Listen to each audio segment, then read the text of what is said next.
Alright, what's up, everybody? Back with another edition of Everyday Hoops.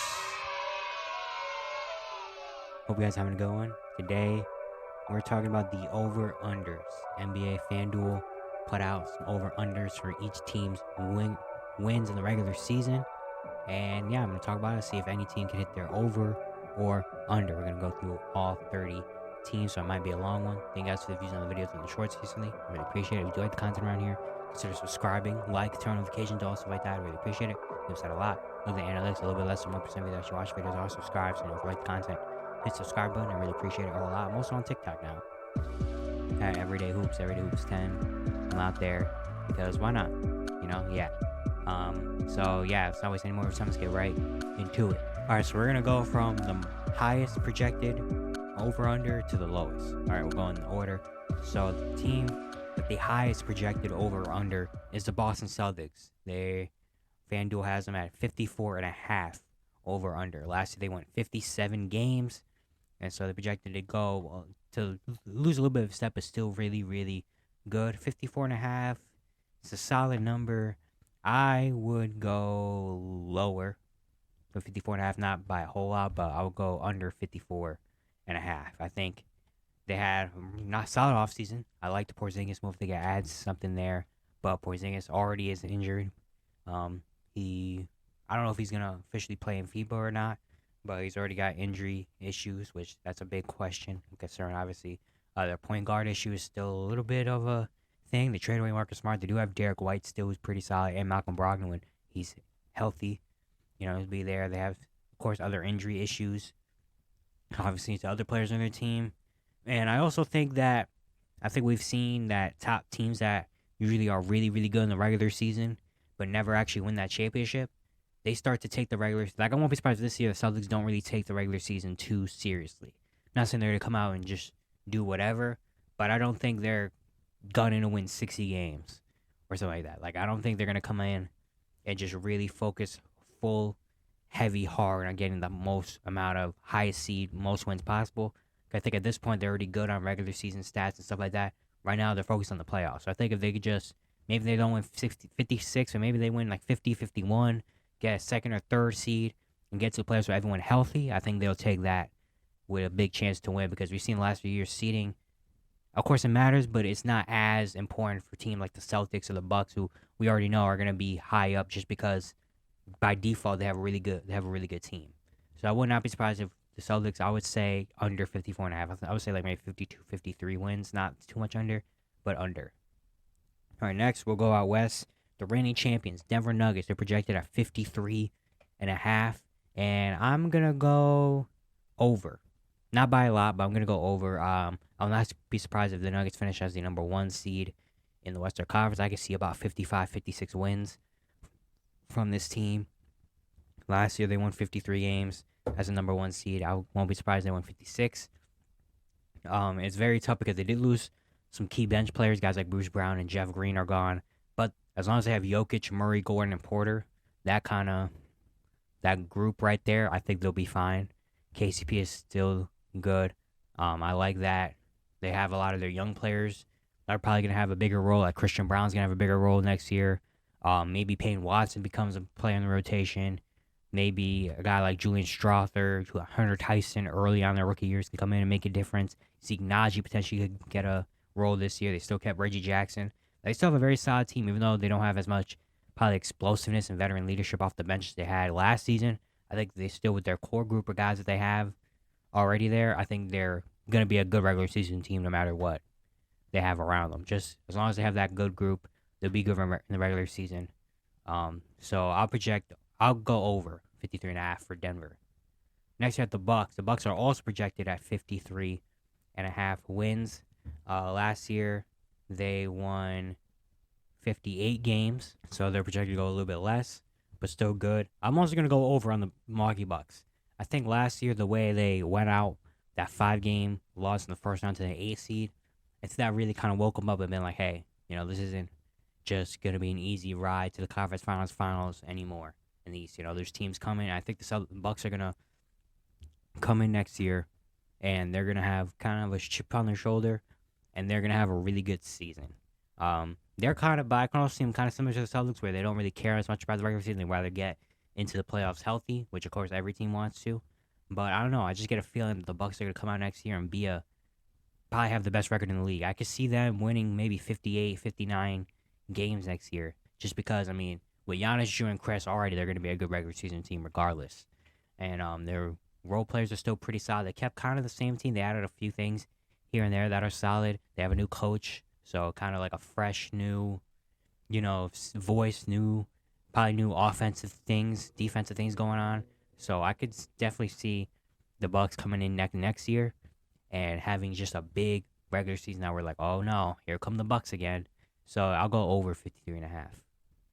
Next are the Phoenix Suns. They're projected with 52.5 as their over under.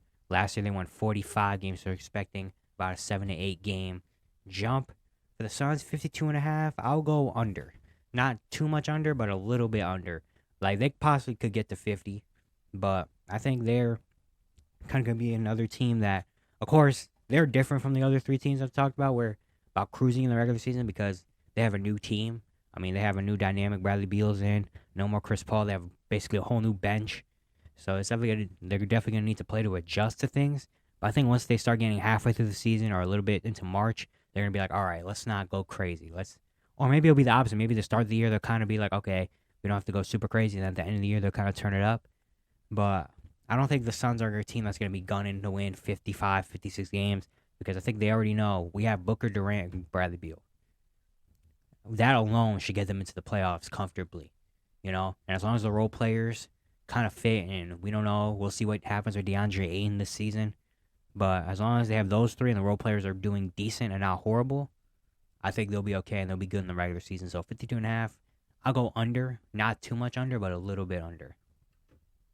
Next to the Cavaliers, they're projected at 50.5. They won 51 last year. They're expecting about the same this year. And I'm going to go, I'm going to go with the over with the Cavaliers. Not by a whole lot, but I'm going to go with the over for Cleveland. They were a really good regular season team last year. The defense is going to be there with Mobley and Allen down low. So, yeah, you're going to be a good defensive team. Evan Mobley might be a defense player of the year. And in the offseason, they addressed their biggest need. The only thing they kind of didn't have was shooting ability. They brought in Max Strus, who's a lights-out three-point shooter. Georges Niang is a really good three-point shooter as well. They brought in a good backup center in Damian Jones. I like the Cavs offseason. I like what they did. They addressed their biggest needs. They went out and got them. They're still going to have Darius and Donovan who are going to be running that offense. Mobley and Allen are still going to be there. And now instead of a guy like Cedi Osman or whoever in the corner, you're going to have a Max Strus or Georges Niang. And maybe Isaiah Okoro breaks out and has a better year this year. Who knows? But, yeah, I think the Cavs are going to be a really good regular season team. I think the Cavs are a type of team where they're going to try to kind of go hard. Kind of go hard in the regular season. They're going to try to get as high up in the standings as they can. I think it'll be important to them. So I could definitely see the Cavs coming out having a 52, 53, maybe even 54 type win season. So I'll go over with Cleveland. Next, we have the 76ers at 49.5. Last year, they won 54 games. So they're projected to go a little bit under, especially with the whole James Harden situation going on right now. Things are looking very, very weird, and we don't know what the Sixers team is going to look like at the opening night. We don't know what they're going to look like at the end of the season. So I'm going to go under. I think it's honestly a safe kind of under. Because even if Harden comes back and plays with this team, I don't know. I just don't think the Sixers have the same edge that they did last year. They didn't really do much in free agency to address their issues. They didn't really make any big moves. And now with Harden not want to be there, we know how Harden is when things aren't going his way. So even if he does come back, he's probably not going to be at James Harden that we're used to seeing. 21 and 12 kind of James Harden. He's probably going to be just a laid-back, chill James Harden. And then we don't know how Joel Embiid's going to feel about that. And just the whole thing, I've made a video, and I've said this a bunch of times, but the Sixers are slowly crumbling, and this probably might be the last year of Joel Embiid in Philly. Who knows? But I'm going to go under with Philly. I still think there could be, even without Harden, they can still be a playoff team. But I don't know about top seed in the East championship contending. I can see them probably being a 44, 45 win team if Harden doesn't come to play, or even if they trade Harden for the packages it looks like they're going to get, like Norman Powell or something like that. I can see him being a 45, 46, but I don't see 49, 50. I don't see top in the East, so I'll go under. Next, we have the Warriors. They're projected at 48.5. They won 44 games last year, so projecting to go a little bit higher. And I'm going to go with the under, slight under for the Warriors on 48.5. I could see probably 47, 46. The West is going to be very, very tough, very close. There's a lot of teams in the West that are fighting for position. And I think the Warriors are one of those teams where they don't really not care about the regular season, but the regular season, they rather, like I've been saying earlier, rather just chill throughout the regular season, get a good enough spot, and just have everyone come in healthy. That's what they rather have. And so I think 48.5, I think they're going to be close to that. I don't know about 49, 50 wins, but I'd probably be a 46, 47 win team. They got Chris Paul in there, which I think is going to help a lot, especially if he's coming off their bench. They still have Steph, Clay, and Dre, and you have those three. You're probably going to be a lock for the playoffs. So, yeah, I'll probably say a slight under for the Warriors. Next, I have the Miami Heat. They're also projected at 48.5. Last year, they won 44 games, so expecting to go a little bit up. The Dame situation is still in place, so we don't know what their full team is going to look like by the end of the year. But for right now, for the Heat team, I'm going to go with under as well. I said this a couple times about the Heat, but I feel like the Heat aren't a regular season team. The Heat are a playoff team. In the regular season, the Heat aren't going to look as great as you would think. They're going to probably have their struggles, especially last year. They're going to have some struggles. It's weird. This offense isn't built for the regular season, where the defense is a little bit, not worse, but not as locked in as it would be in the playoffs. There's more spacing. There's more just whatever going on, so the Heat aren't really used to that. But once it gets playoff time, when things get locked down and things get intense, that's when the Heat step up and do their thing. So I think the Heat regular season, I could see probably about the same as last year, 44. They did lose Strus and Vincent. They brought in guys like Josh Richardson, Thomas Bryant. I think are very solid. And who knows if they get Dame, then I would change my answer. But I think with the team they have right now, if Dame doesn't get there to Miami, I would say a little bit under. I would say like 45, 44, similar to last season. Next, we have the Lakers at 47.5. They won 43 games last year, so they're projected to go a little bit better. They made a lot of moves in this offseason. They re-signed Reeves and Hachimura, and D'Angelo Russell. They went out and signed some really solid role players besides Gabe Vincent, Jackson Hayes, Cam Reddish, Taurean Prince. This team looks like it's going to be probably a lot better than it was last year. They don't have a lot of the Russell Westbrook or anything around that anymore. They have a fresh new team with a lot of young players trying to go out and prove themselves. I think this is going to be a very solid Lakers season. I'll go with the slight over on the Lakers. I could see a 48, 49, potentially maybe 50 wins if everything goes out right and injuries don't happen. But I think this Lakers team is going to be hungry, trying to come in next year. They have a lot of players that have a lot to prove. I think they're going to come in and just be really good. I really like how this team fits together around LeBron and AD. And yeah, I think this Laker team is going to come in hungry and ready to prove people wrong in the regular season. So I'll go with the over. Next, we have the Clippers, who are projected at 46.5. They won 44 games last year, so they're projected to be slightly better. And obviously, they didn't really make a whole lot of big moves. They kept a lot of their guys. They brought in Kenyon Martin Jr., which I really like for them. They have the whole James Harden thing going on right now, but it looks like the Clippers aren't really going at James Harden hard. So I'm projecting this Clipper team to be what it is right now. And 46.5, it's very tough to predict the Clippers team because obviously we don't know when Kawhi and Paul George are going to play or not. But even when one of them is out, they still have guys like Russell Westbrook, Norman Powell, Morris, Batum, Plumlee, Zubac. They still have a really solid team. So 46.5, that's a very good number. I'll go with the slight over. Slight over. I could see like 47, 48 type win team. Yeah, slightly over, but around this area. That's a really good number, 46.5. That's very tough. But yeah, I'll go with the slight over. Just because now I feel like they have guys like Russell Westbrook and stuff where even if one of Kawhi and Paul George, or maybe some nights even both of them aren't playing, they still have a solid enough team where they can get some wins. So yeah, I'll go slight over for the Clippers. Next, the Memphis Grizzlies are also projected at 46.5. Last year, they went 51 games, so projected to get lower, which I think is kind of fair. Ja's not going to be around for the first 25 games of the season. Their wing depth is not as great as it has been the last few years, and there's just not the same kind of aura around the Grizzlies as it has been the last few years. So I would go under, slight under though. I'm not saying they're going to fall out of the playoffs, but I see the Grizzlies being maybe a 43-44 win team, kind of taking a step back than they did last season.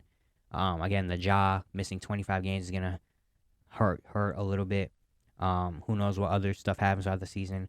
Again, their wing depth, I don't really like it a whole lot. They're relying on a lot of players that we haven't seen be not proven players yet. And I think the league just kind of knows about the Grizzlies now. They don't have that same young, flashy, older, new kind of allure that they had the last few years. Teams are kind of like, all right, we know what the Grizzlies are. We got their number kind of a little bit. So I would say under for the Grizzlies. Now, next we have a lot of teams in the same realm. So I'm going to try to go through them a little bit quickly so it's not dragging it out.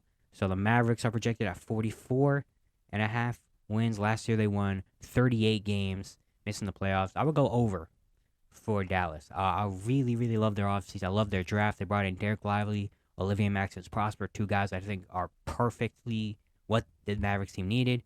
Rashawn Holmes is a good pickup. Grant Williams is going to fit in really nice. Seth Curry is going to be really good. They just brought in Derrick Jones Jr. I think is very solid. I really love the team they put around Luka and Kyrie. Is it perfect? No. But I think it's good enough. With Luka and Kyrie by themselves should get you some wins. At least should. So I would say over. I would see the Mavericks about a 46-47 win team. I'll go over with Dallas. Minnesota is also projected at 44.5 wins. Last year they won 42 games, so projected to be a little bit slightly better. And I would go with the over. Very slightly, though. I'll see like 45, 46 wins. Nothing too crazy, but I'll go slight over. I honestly kind of like this Timberwolves team. I mean, Mike Conley was a really good addition. Ant and Cat are playing in FIBA right now, and they're killing it. We're going to get Cat and Gobert together for a full year now, hopefully. So maybe that works some things out. Jaden McDaniels is going to have a good year. They have a very solid bench. I think this Timberwolves team is pretty solid. I like it. And I think they're going to come out and, again, they have a lot to prove. Being the Minnesota Timberwolves, they have a lot to prove this season. So I think they're going to come out and be good. So I'm projecting a slight over for Minnesota. Next, we got the Knicks. They're projected at 44.5 wins as well. Last year, they won 47 games. So they're projected to be slightly worse. I'm going to go with the over for the Knicks. I can see them being a 47, 48 win team. They brought in kind of the same team they had last year. Hopefully, Jalen Brunson and has the same year as they did last year, which I think he will. He's playing really good in FIBA. Julius Randle is going to be Julius Randle. RJ in FIBA has been really good, so maybe he takes that confidence into the regular season. I love the Donte DiVincenzo signing. I think that's perfect for them. He fits there perfectly what they're going to do. Josh Hart got his new deal. Yeah, I think this Knicks team is going to be really good in the East, especially with teams like Philly and them kind of dropping a little bit. The Knicks are probably going to take the opportunity to go up. So I'm going over for the Knicks. I can see 47, 48 wins.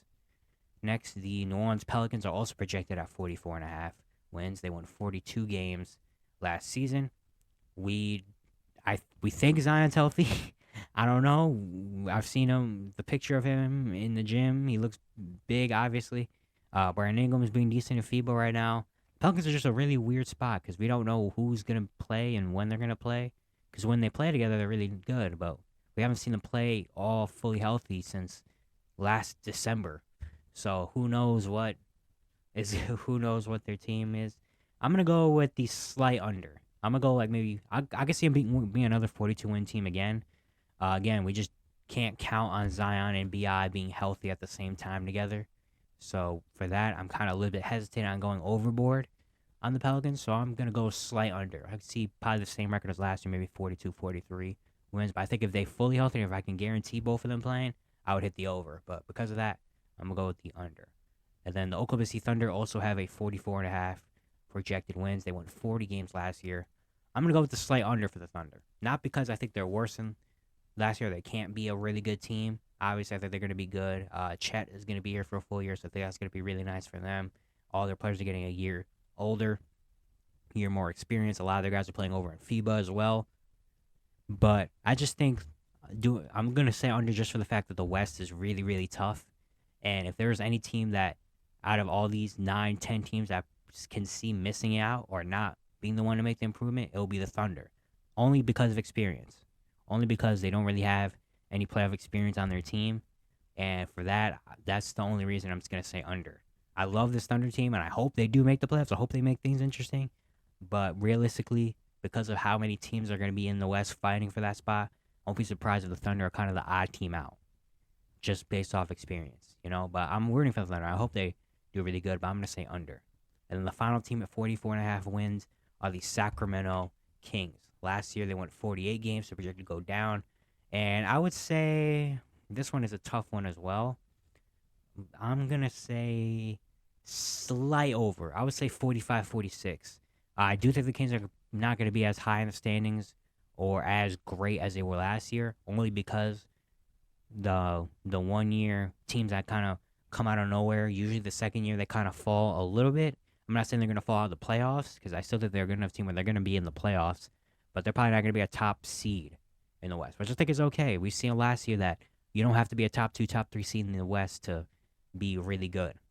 So I can see the Kings falling a little bit, being probably a 45-46 win team, but still being really competitive in a really tough matchup. So I would say a slight over for Sacramento. The Hawks are projected at 41 and a half games. They won 41 last year, so they're projected to be kind of the same team. I'm going to go with the over, though. I think the Hawks are going to have a better 2024 season. I talked about this a little bit in other videos I had. I had a video where, top three teams I would jump and drop. And the Hawks are a team I think are going to jump next year.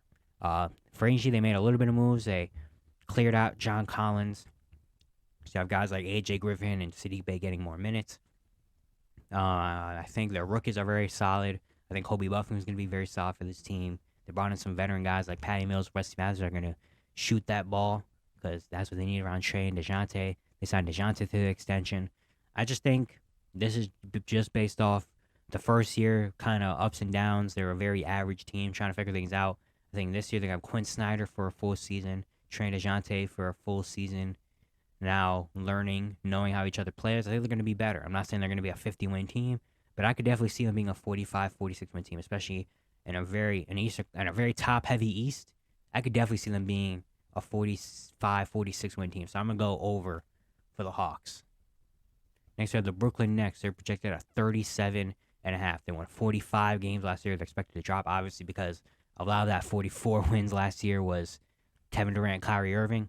Now they're not there anymore. Mikal Bridges with a full year in Brooklyn. We'll see what he's going to do. Cam Johnson got his contract. I really like this Nets team. I'm definitely going to be watching them. They're going to be a very fun team to watch. Are they going to be good? Maybe not, but 37.5 is very tough for the Nets. I'm going to go slight under. I think the Nets are going to be very fun and entertaining to watch, but their only downfall is they don't really have a star guy or a clear pecking order. And I think those are teams are fun to watch because you never know who's going to be the one to do it. But it's also, realistically, it doesn't really help winning. When you don't have that one go-to guy, be like, all right, here, go in and win this game for us. They don't really have that.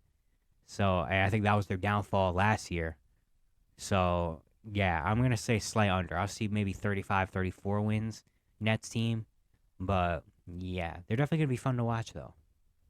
Next, the Indiana Pacers are also projected at 37.5 wins. They won 35 games last year. They're projected to be slightly better. Hopefully, Tyrese Halliburton is not going to hurt because last year, if Tyrese Halliburton doesn't get hurt, they probably make the playoffs or at least the play-in. Tyrese Halliburton, I think, full year now, another full year in Indiana. Hopefully, he doesn't get hurt. I love Jarace Walker for them. I think he's the perfect fit for this team. Ben Mathurin is going to be a year better. Andrew Nembhard is a year better. They brought in Obi Toppin. I think he's really going to fit with this team. I really like the Pacers. They're going to be a really young, fun team. I'm going to go with the over. Not too much, but I could definitely see them being a 40-41 win team. Probably maybe a 41-41, 500 type of team. I'll definitely go with the over on that for the Pacers. I think with Halliburton there, showing what he did last year with this team, I think with this year's team is better than last year's team. I think they're going to be pretty good. Next, got Chicago Bulls at 36 and a half. Last year they won 40 games. I'm going to go with the slight over. I could see them being having another 40-win season. 39-40, maybe even 41-41 type of year. Once it gets to this point in the East, it's kind of like dry. Not really anything super, super crazy competitive or anything like the Western Conference is. So I think the Bulls are just average. And I think they're not bad enough to be like a 30-29 win team, but they're also not good enough to be a 45-46 win team. So I think 39-42, that range is where the Bulls are going to be.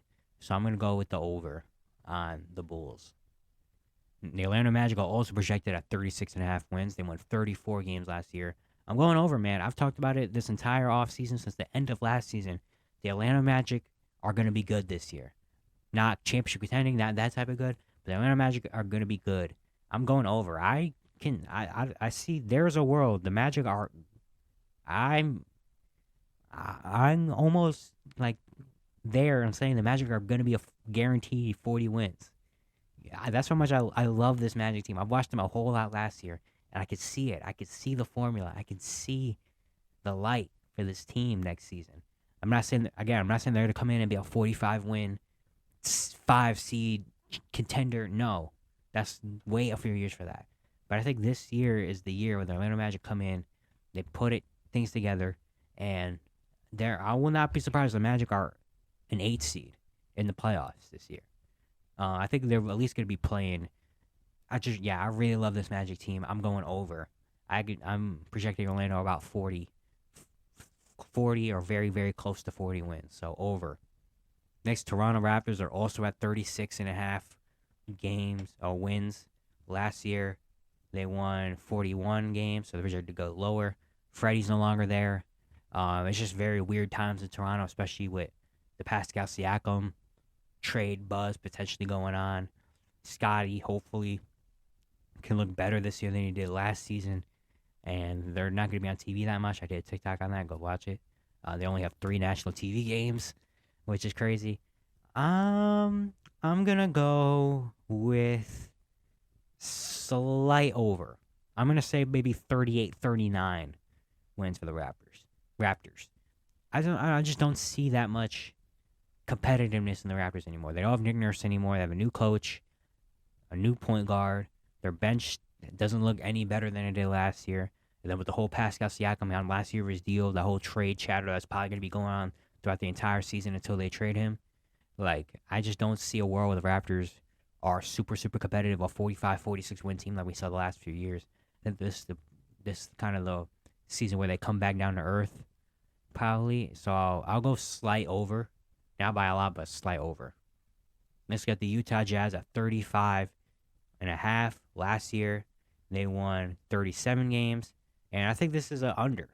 I don't think the Utah Jazz are trying to be competitive this year. I think they're really kind of the only team in the West where I can guarantee them for sure they're not going to be in the play-in. You know, obviously the Rockets and Spurs we're going to talk about in a minute. I'm not saying they're going to make the play-in, but I could see them having a path to potentially making there. But the Jazz are the only team in the West I don't see doing that. And I think that's okay. They don't want to be competitive. They want another top pick. You know, they got a good young core. They have Lowry. See what he does this year. Walker Kessler was really, really good. Hopefully, maybe with FIBA, he can have a good year. Taylor Hendricks and Keontae George. I love those draft picks for them. They still have Jordan Clarkson, Colin Sexton. They still have a very solid team that are going to be fun on some nights. But I'm not expecting them to come out and be competitive, be a 40-win team. And I don't think they want to be competitive. So I'm going to go under. I could see them being a 30, 29, even 28-win team. And I think that's fine with them. So I'm going under with Utah. Next, you have the Houston Rockets. They're projected at 31.5. Last year, they won 22 games. So projecting almost a 10-win jump. 10 wins is very, very, that's a lot. You know, honestly, on paper, 22 to 32 doesn't look anything crazy. But realistically, 22 to 32 wins, that's a lot. That's a lot more wins. That's a very tough number, 31.5. I'm going to go, you know what? I'm going to go with the over. I can see a 33-34 win team this year. I think the Rockets just made all kind of the right moves in this offseason. They picked up Ime Udoka, I think is going to fit really well, and they brought in players that fit really well. I really love Amen Thompson being drafted there. Cam Whitmore getting them with the 20th pick was an absolute steal. I think if they develop him right, he could be very, very, very good. Another year of Jalen Green. Jabari Smith looked really good in the Summer League. So did Tari Eason. Şengün is killing it over in FIBA right now. Fred VanVleet and Dylan Brooks are great signings, even though, yes, they get paid a lot, but they had to kind of spend that money. So why not spend it on some guys that are going to bring some leadership and going to fit the team well? Jeff Green in there. Like, I just think the Rockets did everything right in this offseason. And, yeah, I'm not expecting them to be a play-in team or anything, but I'll go with the over. I'll do it. I'll be the one to say the Rockets are probably going to be better, over 10 wins better. Maybe 33-34. That's huge. That's huge for them. Even though it's still not a great record, that is huge for the Houston Rockets if they can do that. So I'll go over. Why not? Let's get the Charlotte Hornets at 30 and a half wins. Last year, they won 27 games. I'm going to go under for Charlotte. I just don't see any competitiveness with this team. Obviously, they're going to have LaMelo hopefully for a full year. Hopefully. We'll see what Brandon Miller can do. Miles Bridges is back. We don't know the deal with PJ Washington yet. But they're going to have some young pieces, obviously, that you want to see. But I just don't see any competitiveness with them in Charlotte. So I'll go under. I can see them being a 27 20, kind of same to last year. I can see them winning again 27 games, 26 games, maybe 28, 29, maybe close to 30. But they're not going to be probably any better than 30 games. So I'll go under. Next, we have the San Antonio Spurs projected at 28.5. Last year they won 22 games. So they're projecting a little bit better now with Wemby over there. They brought in a lot of other guys as well that I think are pretty solid. And I'm going to go 20.5 is a really good number, man. That's a really good number. I'm going to go with the slight under. Like, I could see 27 or 28 games. But I can also see them winning 30. 20.5 is a really good number. I'm going to go slight under, though. Slight under. I think Wemby's going to help a lot, but I don't think he's going to push them into the play-in mix or anything like that. But even if they do win 26 games, that's still pretty good for them. At this point, the Spurs is not about wins and losses right now. It's about developing their young guys, seeing what Wemby actually is and what he can be, how he does his rookie year. Right now, that's that point. They're not coming in next year and be like, all right, we have to win 40 games, we have to win 35 games. Like, at this point, the wins and losses don't matter in San Antonio right now. It's about coming in and seeing what you got with your young guys and seeing what things fit, what things don't. So I don't think it's bad that it's going to be a slight under. I don't think that's a bad thing. But I'll go slight under. Next, the Detroit Pistons are also projected at 20.5. Last year, they had the worst record in the league. They won 17 games, which is still kind of crazy. They won 17 games last year. Now they're projected at 28.5. I'm going to have to go under as well for them. Not by a whole lot, but I'm going to have to say under.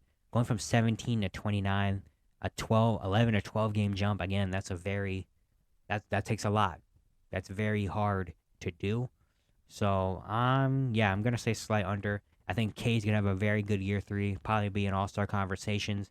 I love Asar Thomas. I think he's going to fit in well with that team. Jaden Ivey, hopefully another year of him is going to be really good. Jalen Duren is going to be really good as well. They have to figure out that big man situation with him, Stewart, Wiseman, Bagley, all that stuff. Monty Williams is in there now, so it's probably going to be a little bit more culture there. But, yeah, I think the Pistons are going to be a fun team to watch, but I don't think they're going to be a competitive team. I think the Pistons are going to be one of those teams where they do have 26 wins, but you're going to watch a lot of them because they have a lot of young, fun players. So I'll go with the slight under for Detroit. Next, the Washington Wizards are projected at 24.5, the lowest wins in the league. Last year, they won 35 games. Obviously, they have an entirely different team. Instead of Beal, Porzingis, and Kuzma, it's Jordan Poole and Kuzma. I'm going to go with... do I go with the under and say they win 22 games? I'll go with the under. I was going to say over at first, but then I'm thinking about it. Someone has to be the worst team. Someone has to be the 21, 22 win team. And I'll say the Wizards are going to be the team. 22, 23 games. Obviously, they're going to have a night where Jordan Poole and Kyle Kuzma go off for 40 and scare some teams. But after that, it's like, I don't have any fear of the Washington Wizards or project the Wizards to do anything crazy. And I think that's fine. I think they need that. They need to have a number 1 overall or number 2 overall pick. They haven't had that in so long. When they did have it, they drafted John Vesley and Otto Porter. Like, the Wizards need to be bad again to draft a future star. They need it. They really, really need it right now. So, yeah, I think go under. Sell it. Tank Washington. Go for 15 wins. Do it. You guys really need it. And the last team is pulling Trailblazers. Now, the Blazers do not have a win-loss total. It's literally, they don't have one because they do not know the Damian Lillard situation. So I can't really judge it. I don't know. I think they're going to be, if Dame does stay, I think they're going to be decent. I don't think they're a lock for anything. But I think they're definitely going to be in the play-in mix and be competitive. Obviously, with Dame, they're going to be there. If Dame does get traded, then, of course, I'm still projecting them to be very low. Even with Dame there, I'm not projecting them to be a 40-something win team.